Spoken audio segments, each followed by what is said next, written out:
السلام عليكم ورحمة الله.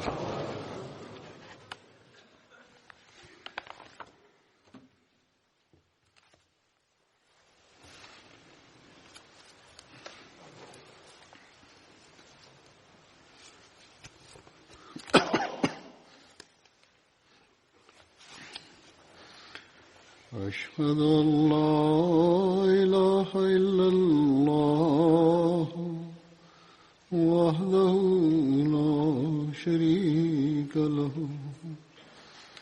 وأشهد أن محمدا عبده ورسوله أما بعد فأعوذ بالله من الشيطان الرجيم بسم الله الرحمن الرحيم الحمد لله رب العالمين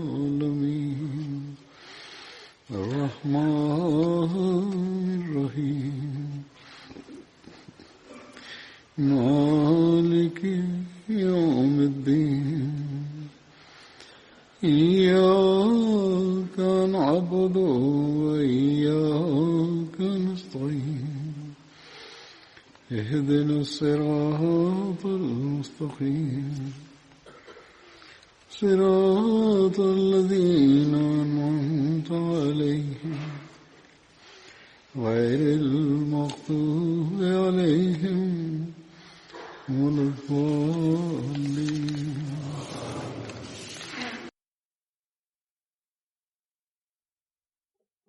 Pada khutbah yang lalu telah dijelaskan berkenaan dengan riwayat Hadrat Muhammad bin Maslamah radhiyallahu anhu, namun masih ada beberapa hal yang tersisa dan akan saya sampaikan pada hari ini. Berkenaan dengan eksekusi Ka'ab bin Ashraf telah diterangkan bahwa Hadrat Muhammad bin Maslamah mencari alasan untuk dapat memancing supaya Ka'ab mau keluar dari rumahnya lalu dieksekusi. Apakah hal tersebut dinamakan dusta? Telah dijelaskan pula bahwa sebagian ulama berpendapat dengan merujuk pada suatu hadis bahwa berdusta diizinkan pada 3 kesempatan. Pada hakikatnya, pendapat seperti itu adalah keliru atau keliru dalam menjelaskan hadis.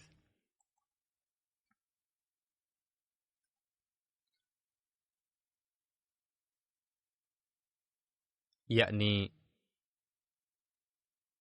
membolehkan untuk berdusta pada 3 kesempatan. Alhasil telah saya terangkan pada saat itu dengan merujuk pada buku Sirat Khatamun Nabiyyin. Namun berkenaan dengan hal tersebut, Hadrat Masih Maud alaihi salam juga menjelaskan dengan gamblang dalam buku karya beliau bernama Nurul Quran sebagai jawaban atas keberatan yang dilontarkan oleh seorang penganut Kristen. Sebagiannya akan saya sampaikan, yang darinya akan jelas sekali bahwa Islam sama sekali tidak mengizinkan berdusta. Hadrat Masih Maud alaihi salam bersabda, seorang Kristen melontarkan keberatan dengan mengatakan bahwa Hadrat Rasulullah SAW telah mengizinkan untuk berdusta pada 3 kesempatan, dan menurutnya Al-Quran pun dengan jelas memerintahkan untuk menyembunyikan keimanan. Katanya, namun Injil tidaklah mengizinkan untuk menyembunyikan keimanan. Sebagai jawabannya, Hadrat Masih Maud alaihi salam bersabda, perlu diketahui bahwa sedemikian rupa Al-Quran menekankan untuk komitmen dalam kejujuran, saya tidak yakin hal tersebut ditemukan dalam Injil walaupun hanya 1/10-nya. Lalu beliau bersabda, Al-Quran telah menyamakan kedustaan dengan penyembahan berhala. Sebagaimana Allah Ta'ala berfirman, Fajtanibur rijsa minal awthan wajtanibu qawlaz zur. Artinya, maka jauhilah olehmu berhala-berhala yang najis itu, dan jauhilah perkataan-perkataan dusta. Lalu berfirman lagi, Ya ayyuhalladzina amanu kunu qawwamina bil qist syuhada'a lillah walau ala anfusikum awil walidaini wal aqrabin.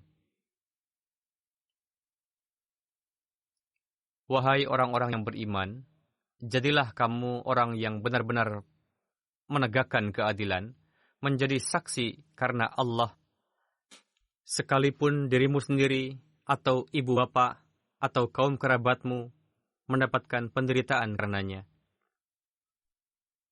Hadrat Masih Maud alaihissalam bersabda kepada orang tersebut, "Wahai orang yang tidak takut kepada Tuhan, bukalah Injil sebentar, lalu beritahukan kepada kami, di manakah terdapat penekanan yang sedemikian rupa dalam Injil berkenaan dengan kejujuran?" Hadrat Masih Maud alaihissalam bersabda lagi kepada orang Kristen tersebut yang bernama Fatah Masih,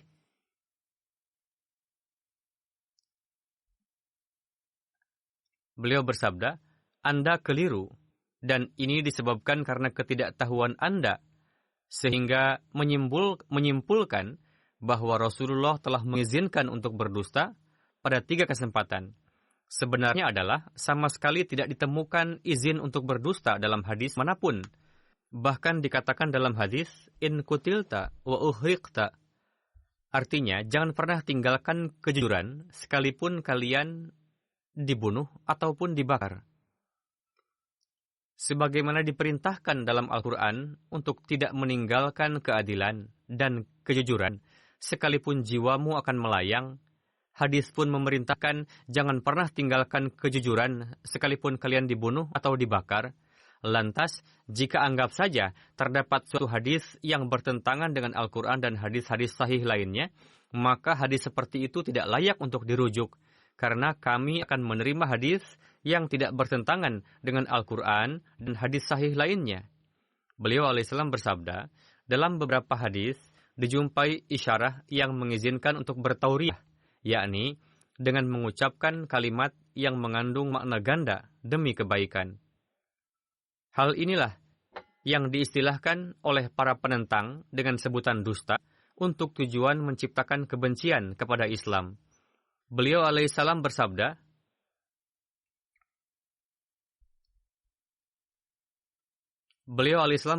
ketika seorang yang tidak tahu atau bodoh mendapati suatu kata dalam hadis sebagai tasamuh, yakni memilih kata-kata yang mudah difahami supaya dapat dimengerti, mungkin orang yang jahil tersebut malah memahaminya sebagai kedustaan hakiki.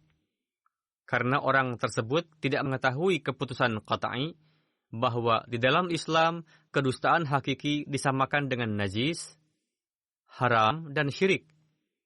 Namun tauriyah pada hakikatnya bukanlah dusta, seolah-olah diucapkan dalam corak dusta dan seolah-olah diizinkan dalam hadis untuk orang awam ketika menghadapi kondisi genting.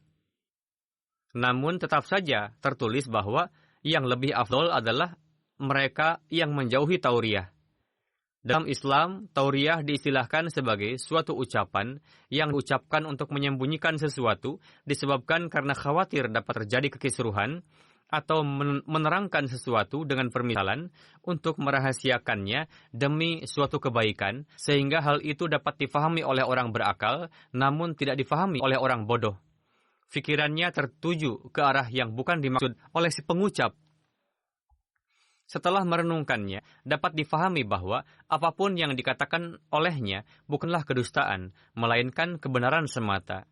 Di dalamnya tidak ada sedikit pun campuran kedustaan, tidak juga sedikit pun hati mencondongkannya ke arah kedustaan. Sebagaimana dalam sebagian hadis, Rasulullah dijumpai terdapat izin untuk melakukan tauriyah, untuk mendamaikan 2 orang muslim, untuk menyelamatkan istri dari suatu kefasadan atau perseteruan dalam rumah tangga, atau untuk merahasiakan sesuatu dari musuh demi suatu kebaikan, atau dengan niat untuk mengecoh musuh ke arah lain. Namun meskipun demikian, banyak sekali hadis lainnya juga yang darinya dapat diketahui bahwa tauriyah bertentangan dengan derajat ketakwaan yang tinggi. Bagaimanapun, kejujuran yang terang-terangan adalah lebih baik, sekalipun karenanya kita akan dibunuh atau dibakar. Hadrat Masih Maud Islam bersabda, Rasulullah memerintahkan untuk sedapat mungkin menjauhinya, supaya dalam corak zahir, mafhum ucapan tersebut tidak serupa dengan dusta. Selanjutnya bersabda, ketika saya memperhatikan kondisi Hadrat Rasulullah SAW tengah sendiri di tengah peperangan yang sedang berkecamuk pada perang Uhud, beliau bersabda, aku Muhammad, aku Nabi Allah, aku Ibnu Abdul Muttalib. Perlu saya sampaikan klarifikasi dalam hal ini, tertulis pada catatan kaki kitab tersebut, bahwa ketika buku tersebut dicetak, terdapat kekeliruan dalam penulisan bahwa kejadian tersebut terjadi pada Perang Hunain, bukan Perang Uhud. Padahal pihak Research Cell telah mengirimkan rujukannya kepada saya dari kitab Siratul Halbiyah. Di dalamnya tertulis bahwa ucapan tersebut disabdakan oleh Rasulullah pada 2 kesempatan, yakni pada Perang Hunain dan Uhud. Untuk itu, Departemen atau Nazarat Isyaat hendaknya membuang catatan kaki tersebut. Seringkali saya perhatikan, terkadang disebabkan oleh ketergesa-gesaan, langsung memberikan catatan kaki pada sabda Hadrat Masih Maud salam dengan menulis keliru atau terlupa untuk menerangkan maksud atau memudahkan pemahaman, padahal diperlukan penyelidikan yang mendalam untuk itu. Perlu adanya keseriusan dalam menanganinya. Alhasil, saya sudah menerima rujukannya. Di dalamnya tertulis dengan jelas bahwa ucapan tersebut disabdakan oleh Rasulullah pada Perang Hunain dan juga Uhud. Sudah ada klarifikasinya dalam hal ini. Sekarang lebih lanjut, beliau alaihissalam bersabda, jika dalam suatu hadis sebagai tasamuh, tauriyah dikatakan dusta, maka itu merupakan kebodohan yang sangat. Yakni dengan maksud untuk memudahkan kata atau supaya dapat dimengerti dengan mudah, lalu diartikan dusta. Maka jika disimpulkan sebagai suatu kedustaan yang hakiki, berarti itu merupakan kebodohan yang sangat. Karena Al-Quran dan hadis sepakat menyatakan bahwa kedustaan hakiki itu sangat haram dan najis. Hadis-hadis yang berderajat tinggi telah menjelaskan perihal tauriyah secara gamblang. Lantas anggap saja jika ada hadis yang menggunakan kata dusta daripada tauriyah, maka nauzubillah bagaimana bisa diartikan sebagai kedustaan yang hakiki. Adapun menjadi suatu tanda betapa tipisnya ketakwaan orang yang memahami dan menggunakan kata tauriyah sebagai kedustaan. Perlu bagi kita untuk mengikuti Al-Quran dan hadis sahih. Jika ada perkara yang bertentangan dengannya, kita sekali-kali tidak akan menerimanya.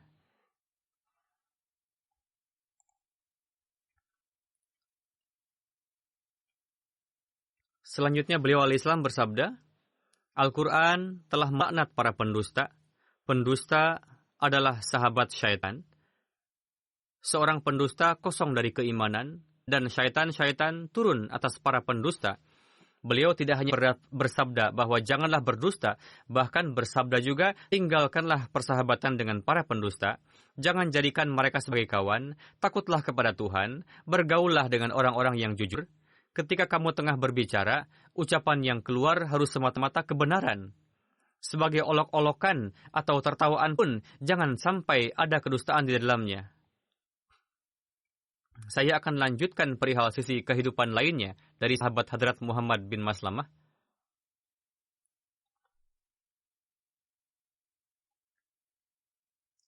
Ketika Banu Nadir berusaha dengan mengelabui untuk membunuh Rasulullah dengan menjatuhkan batu penggilingan ke atas Rasulullah, lalu Allah Ta'ala mengabarkan kepada Rasulullah melalui wahyu, lalu dengan sigap Rasulullah bangkit, seolah-olah bangkit untuk suatu keperluan.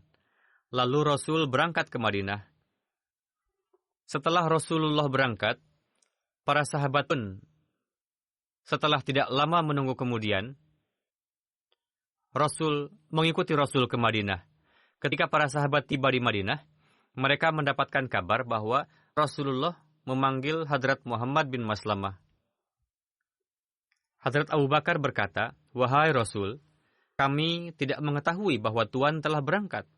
Rasul bersabda, Yahudi ingin mengelabui saya, namun Allah Ta'ala mengabarkan kepada saya, lalu saya bangkit dan pergi. Berkenaan dengan ini, Allah Ta'ala menurunkan ayat, Ya ayyuhalladzina amanu, uzkuru ni'matallahi alaikum, idh hamma qawmun, ayyabsutu ilaikum, aydiyahum, fakaffa aydiyahum, ankum, wattaqullah, wa 'alallahi falyatawakkalil mu'minun. Hai orang-orang yang beriman, ingatlah kamu akan nikmat Allah yang berikan kepadamu di waktu suatu kaum bermaksud hendak menggerakkan tangannya kepadamu untuk berbuat jahat, maka Allah menahan tangan mereka dari kamu. Dan bertakwalah kepada Allah, dan hanya kepada Allah sajalah orang-orang mukmin itu harus bertawakal. Hadrat Rasulullah mengutus Hadrat Muhammad bin Maslamah kepada orang Yahudi. Dijelaskan sebagai berikut. Ketika Hadrat Muhammad bin Maslamah hadir di hadapan Rasulullah, Rasul bersabda, Pergilah kepada Banu Nadir Yahudi dan katakan kepada mereka bahwa kamu diutus oleh Rasul kepada kalian untuk mengatakan agar kalian meninggalkan kotaku ini. Lalu berangkatlah beliau kepada orang-orang Yahudi. Perintah ini dilatar belakangi karena Yahudi telah melakukan rencana pembunuhan dan melanggar perjanjian yang telah mereka ikrarkan. Karena itu, hukuman bagi mereka adalah harus meninggalkan kota. Lalu berangkatlah Hadrat Muhammad bin Maslamah kepada orang Yahudi, berkata, Rasulullah mengirim saya kepada kalian untuk menyampaikan pesan, namun saya belum akan sampaikan itu sebelum aku ingatkan kalian akan suatu hal yang biasa kalian sampaikan dalam majelis-majelis kalian dahulu. Lalu Yahudi bertanya, apa itu? Beliau radhiyallahu anhu menjawab, aku bersumpah kepada kalian demi Taurat yang telah Allah turunkan kepada Musa. Tahukah kalian bahwa sebelum diutusnya Hadrat Muhammad sallallahu alaihi wasallam, saya pernah datang kepada kalian, lalu kalian membuka Taurat. Kalian katakan padaku pada acara tersebut, wahai Ibnu Maslamah, jika kamu ingin, kami berikan engkau makan, maka kami akan beri kamu makan. Jika kamu ingin supaya kami jadikan kamu Yahudi, maka akan kami jadikan kamu Yahudi. Beliau berkata, saya katakan kepada mereka, saat ini berikan saya makan, jangan jadikan aku Yahudi. Demi Tuhan, saya tidak akan pernah mau menjadi Yahudi. Lalu kalian memberiku makanan dalam sebuah wadah, lalu kalian berkata kepadaku, kamu semata-mata tidak memilih agama ini, karena ini adalah agama orang-orang Yahudi. Seolah-olah kamu menginginkan Hanifiyat yang mengenainya telah kamu dengarkan.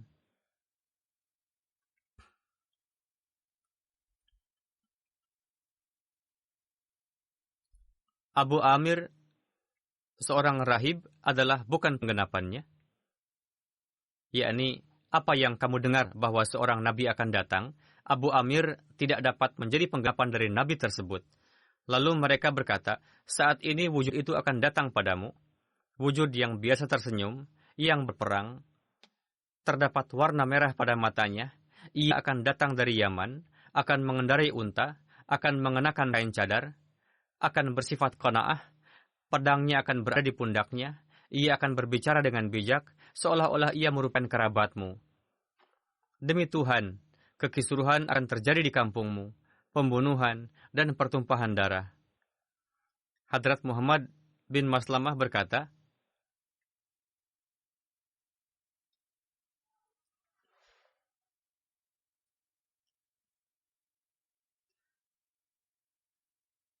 beliau mengatakan, telah kusampaikan pada kalian apa yang ingin kusampaikan.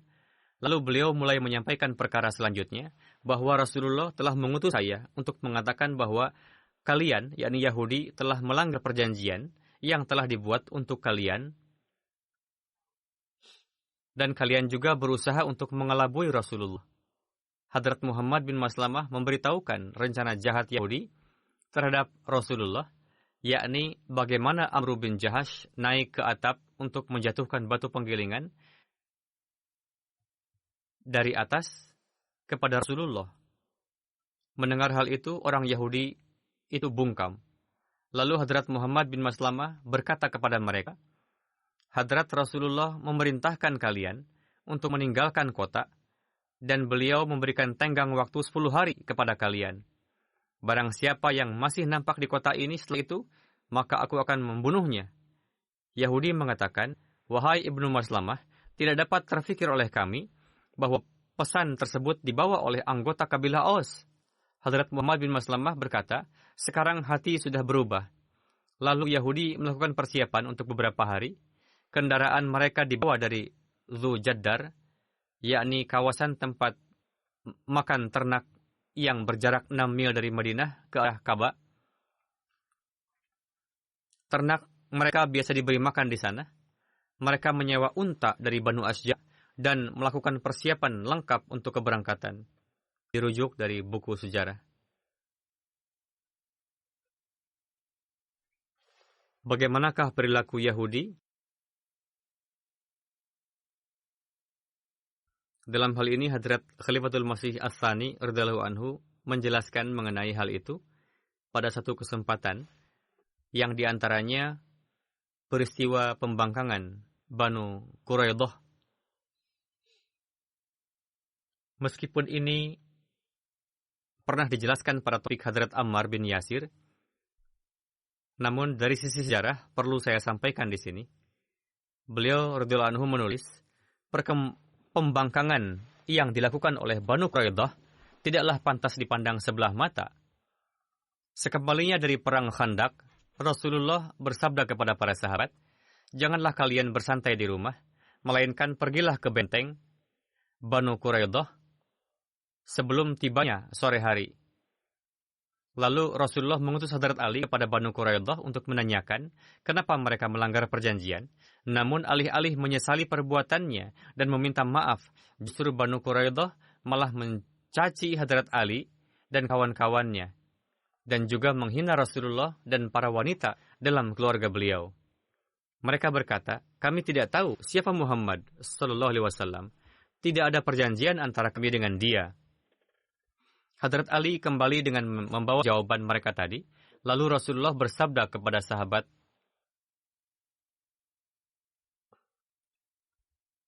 lalu Rasulullah bersama para sahabat berangkat ke benteng Yahudi. Karena Yahudi mencaci Rasulullah dan anggota keluarga Rasul, lalu Hadrat Ali berpikir bahwa Hadrat Rasulullah akan menderita jika mengetahui hal tersebut. Untuk itu Hadrat Ali berkata, wahai Rasul, kenapa Tuan berepot-repot? Cukuplah kami saja untuk menghadapi mereka. Silakan Tuan kembali pulang. Rasul bersabda, saya paham bahwa mereka melontarkan cacian, dan kalian tidak ingin saya mendengar semua itu. Hadrat Ali berkata, ya, wahai Rasul, memang itu masalahnya. Rasul bersabda, lantas kenapa jika mereka melontarkan cacian? Nabi Musa pun adalah nabi untuk mereka, namun mereka pun sama menimpakan penderitaan kepada beliau lebih dari ini. Setelah mengatakan demikian, Rasulullah berangkat ke benteng Yahudi, namun Yahudi menutup pintu sehingga benteng tertutup. Mereka mulai melawan pasukan Muslim sampai para wanita mereka pun ikut serta bertempur. Sebagaimana di bawah pintu benteng terdapat beberapa pasukan Muslim, lalu seorang wanita Yahudi membunuh seorang Muslim dengan melemparkan batu dari atas. Namun setelah pengepungan selama beberapa hari, pihak Yahudi merasa tidak akan mampu bertempur lebih lama lagi. Lalu para pemuka mereka menyampaikan harapannya kepada Rasulullah agar Rasul mengirimkan Abu Lubabah Ansari yang notabene adalah teman mereka dan pemuka kabilah Aus supaya dapat bermusyawarah dengan mereka. Lalu Rasul mengutus Abu Lubabah kepada mereka dan Yahudi meminta musyawarah darinya, yakni apakah Rasulullah akan menyetujui permintaan supaya keputusan diserahkan padanya, lalu pasukan Muslim menjatuhkan senjata. Abu Lubabah mengiyakan, namun sambil mengusap leher dengan tangannya yang menandakan pembunuhan. Sampai saat itu Rasulullah belum memberikan keputusan, namun Abu Lubabah memahami bahwa selain dari hukuman mati, tidak ada lagi hukuman yang lebih pantas atas pelanggaran yang telah dilakukan oleh para penentang, yakni Yahudi, yang telah melanggar perjanjian. tanpa berpikir panjang mengatakan sesuatu kepadanya dengan isyarah yang pada akhirnya menjadi penyebab kehancurannya. Lalu Yahudi mengatakan bahwa jika kami menuruti keputusan Muhammad, maka seperti halnya Yahudi lainnya akan diberikan hukuman seberat-beratnya dengan diusir dari Madinah. Namun itu merupakan kesialan mereka.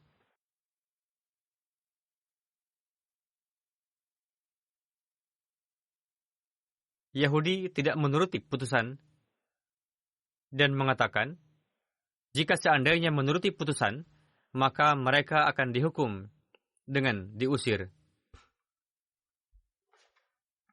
Namun merupakan kesialan mereka yang mengatakan bahwa kami tidak bersedia untuk menuruti putusan Rasulullah. Melainkan kami akan mengikuti perintah pemimpin sekutu kami, kabilah Aus, yakni Sa'ad bin Mu'az. Apapun yang ia putuskan, kami akan menerimanya.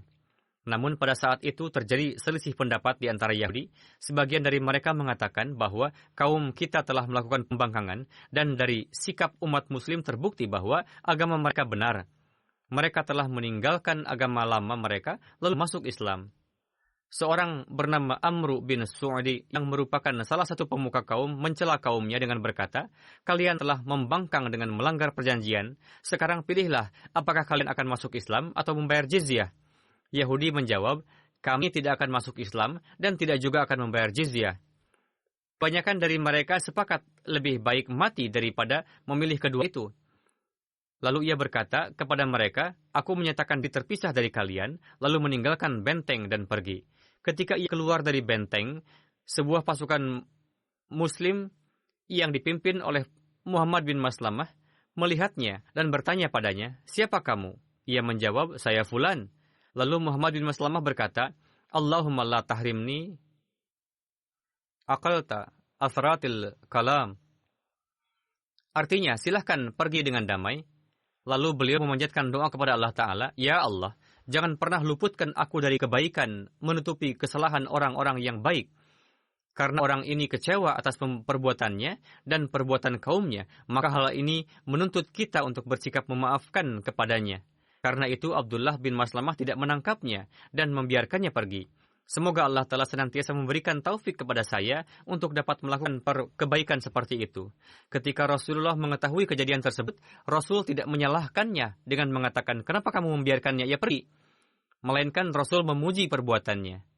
Alhasil, umat Islam senantiasa memperlakukan dengan adil, sesuai dengan ajaran dan tarbiyat Rasulullah.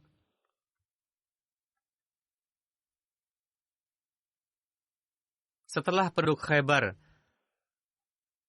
melakukan kejahatan, lalu Abu Rafi Yahudi terbunuh karenanya, kisahnya sebagai berikut.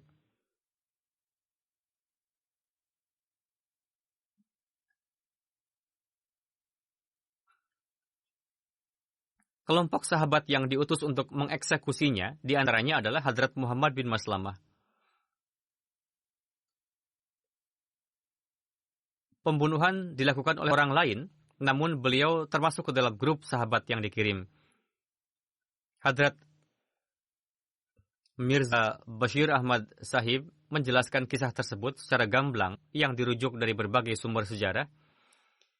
Disebabkan oleh provokasi dan hasutan para pemuka Yahudi pada akhir 5 Hijri, terjadi kekisruhan yang berbahaya pada perang Ahzab dalam menentang umat Muslim. Di antaranya adalah Huyyi bin Akhtab dan kawan-kawannya telah mendapatkan hukuman atas kejahatannya. Namun Salam bin Abil Haqiq yang dipanggil Abu Rafi masih dengan bebasnya sibuk di daerah Khaybar dalam menciptakan kekisruhan, bahkan kegagalan pada perang Ahzab yang penuh dengan kehinaan dan akibat mengerikan yang dirasakan oleh Banu Quraidah semakin menyulut api permusuhan. Karena tempat peristirahan kabilah Ghatfan ada di dekat Khaybar, sedangkan Yahudi Khaybar dan kabilah Najad seolah-olah bertetangga. Untuk itu, saat itu Abu Rafi yang merupakan seorang pedagang besar dan seorang hartawan membuat strategi untuk menghasut kabilah Najad yang garang dan tukang tempur untuk menentang umat Muslim. Dalam hal penentangan terhadap Rasulullah, ia memiliki kesamaan penuh seperti Ka'ab bin Ashraf. Lalu ia memberi bantuan hartanya yang banyak kepada penduduk Ghatfan untuk menyerang Rasulullah, dan terbukti dari sejarah bahwa pada bulan Syaban, resiko bahaya yang timbul bagi umat Muslim dari pihak Banu Sa'ad untuk menghadapinya, dikirimlah pasukan di bawah pimpinan Hadrat Ali dari Madinah.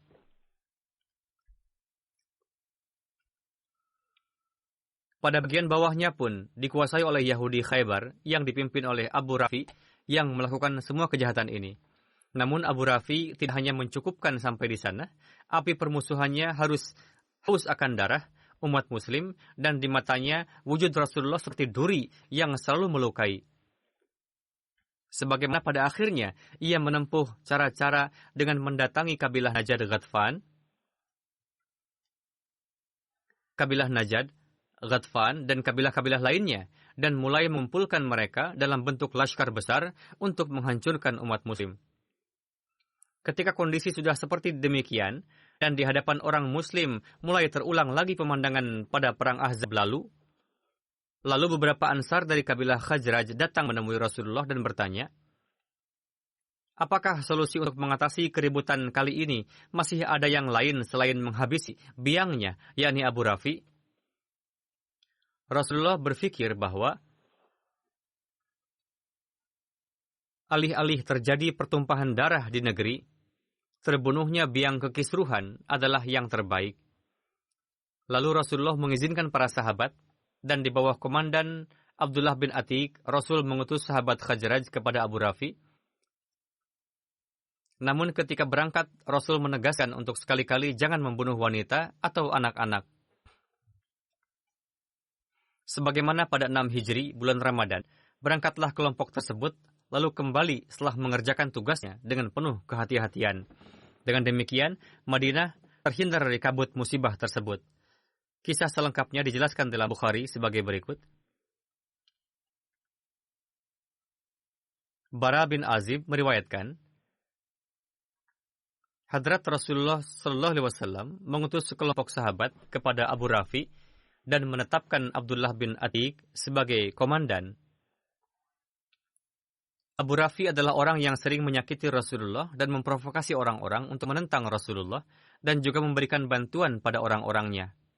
Ketika Abdullah bin Atiq dan kawan-kawannya tiba di dekat gerbang rumah Abu Rafi dan matahari telah terbenam, lalu Abdullah bin Atiq meninggalkan kawan-kawannya di belakang, lalu menuju pintu gerbang.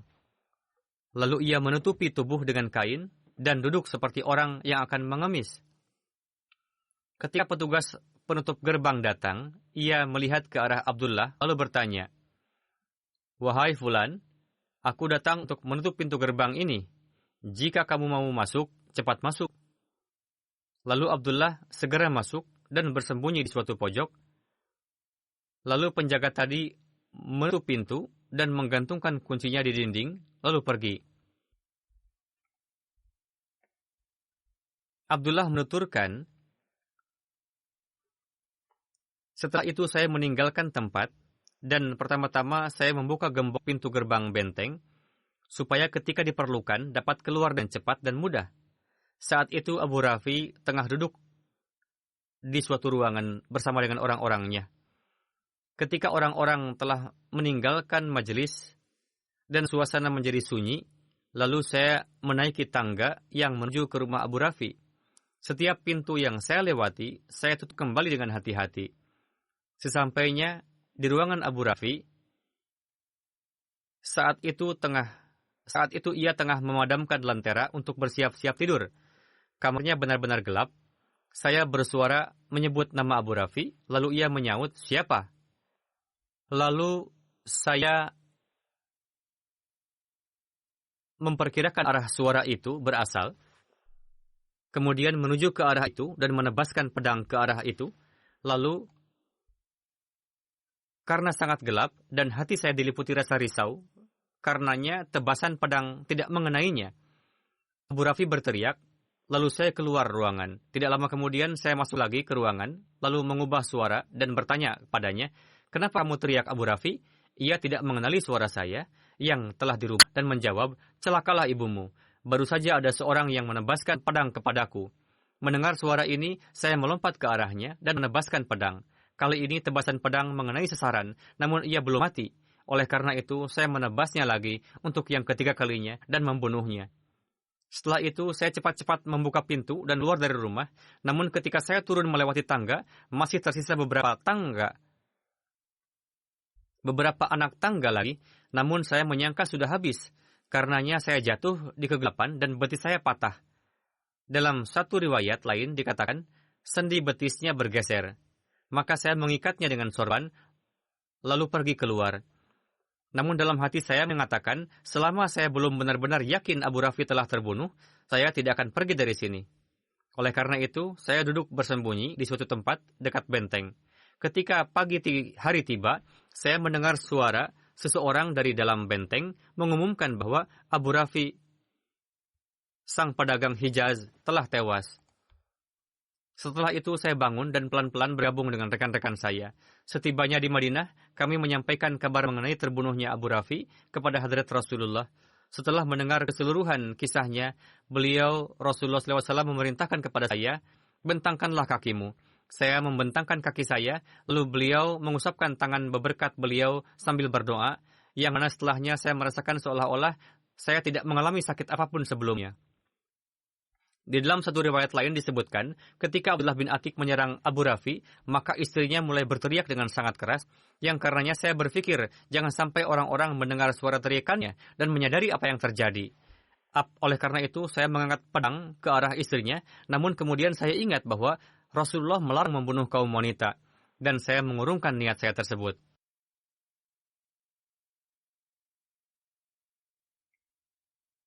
Kemudian dalam buku Sirat Khatamun Nabiyyin tertulis bahwa di sini kita tidak perlu membahas mengenai legalitas pembunuhan Abu Rafi.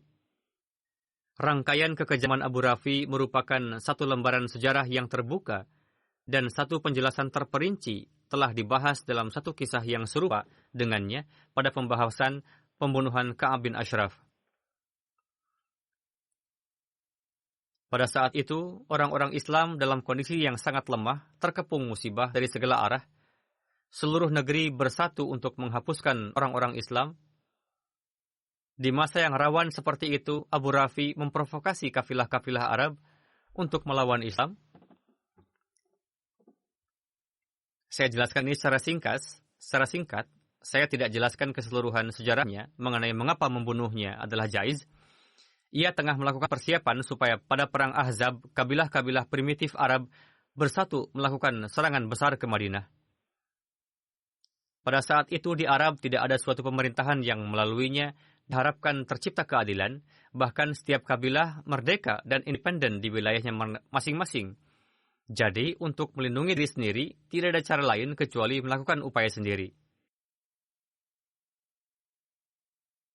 Pada khutbah yang lalu juga telah saya sampaikan penjelasan mengenai mengapa harus dilakukan pembunuhan itu, apa penyebabnya, tidak adanya konsep pemerintahan dan pemerintahan yang ada adalah pemerintahan Hadrat Rasulullah SAW.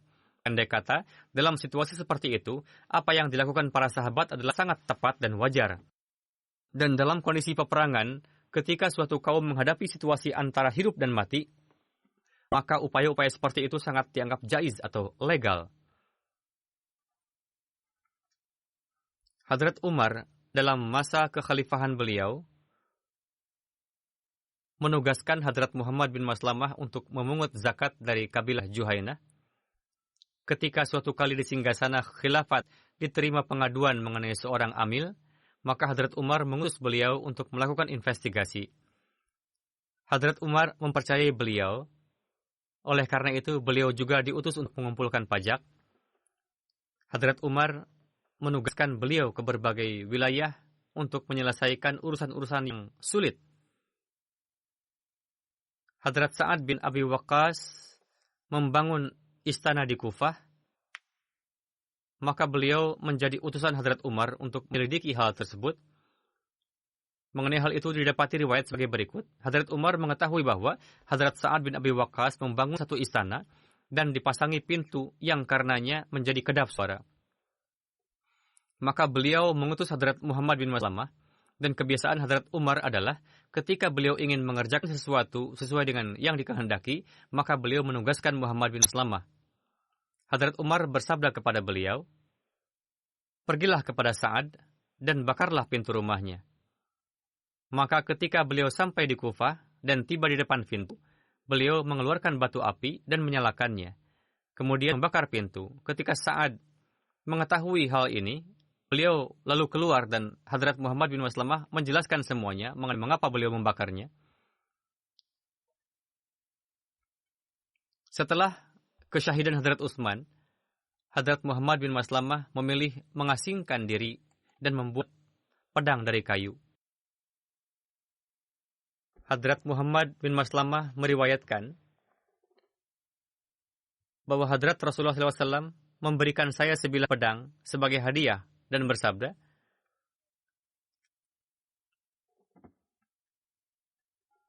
"Berjihadlah melawan orang-orang musyrik dengan ini selama mereka memerangi kamu.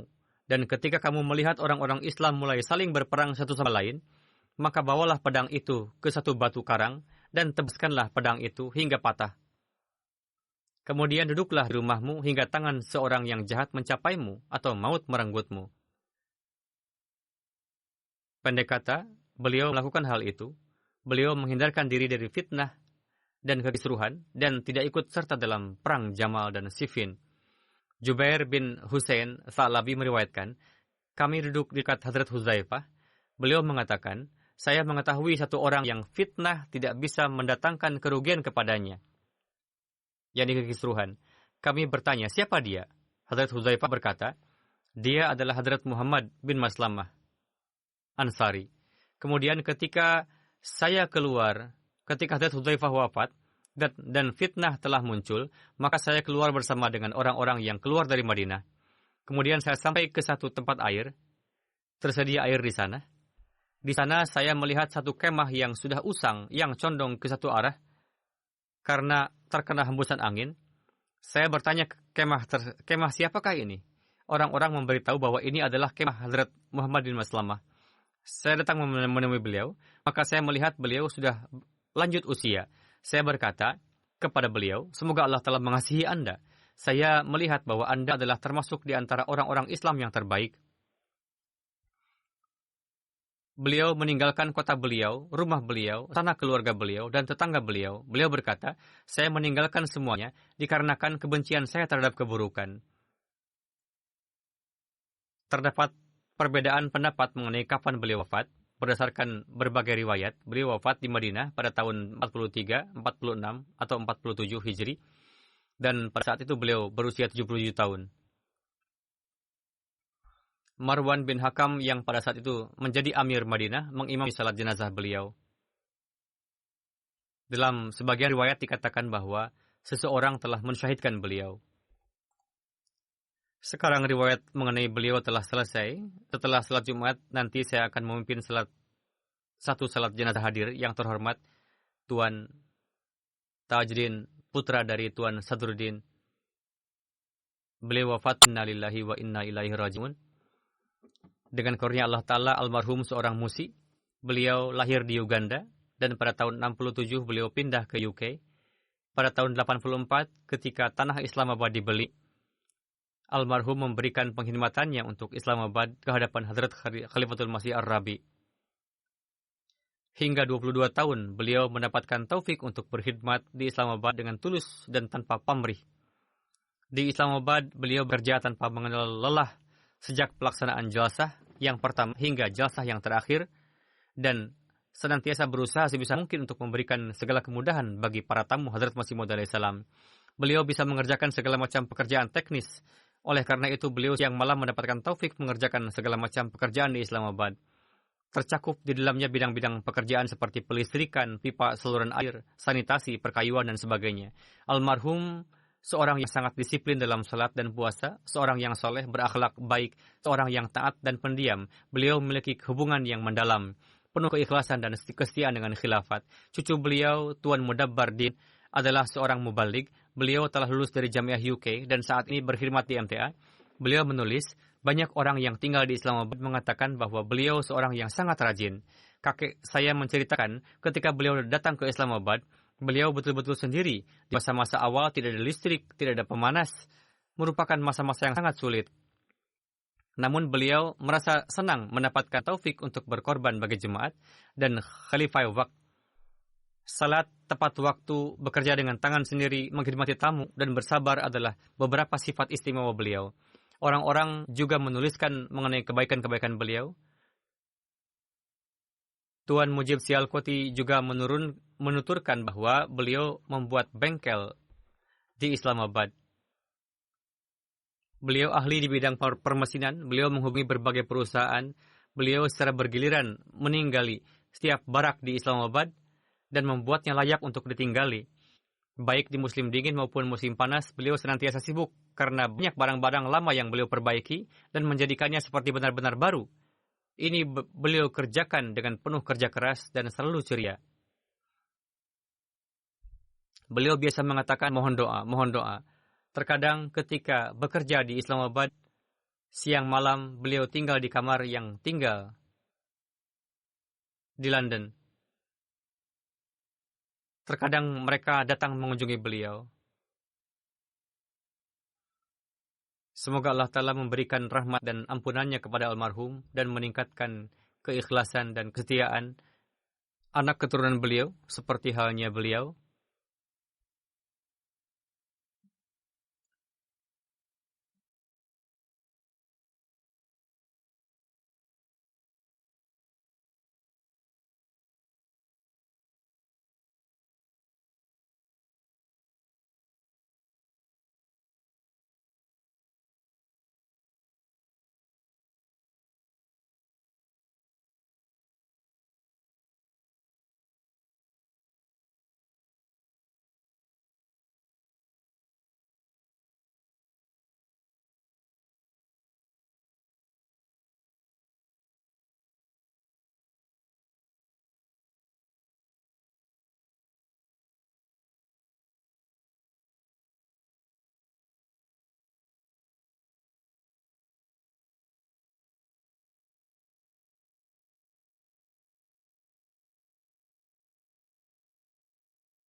الحمد لله نحمده ونستعينه ونستغفره ونؤمن به ونتوكل عليه ونعوذ بالله من شرور أنفسنا ومن سيئات أعمالنا من يهده الله فلا مضل له ومن يضلل فلا هادي له ونشهد أن لا إله إلا الله ونشهد أن محمدا عبده ورسوله عباد الله رحمكم الله إن الله يأمر بالعدل والإحسان وإيتاء ذي القربى وينهى عن الفحشاء والمنكر والبغي يعظكم لعلكم تذكرون اذكروا الله يذكركم وادعوه يستجب لكم ولذكر الله أكبر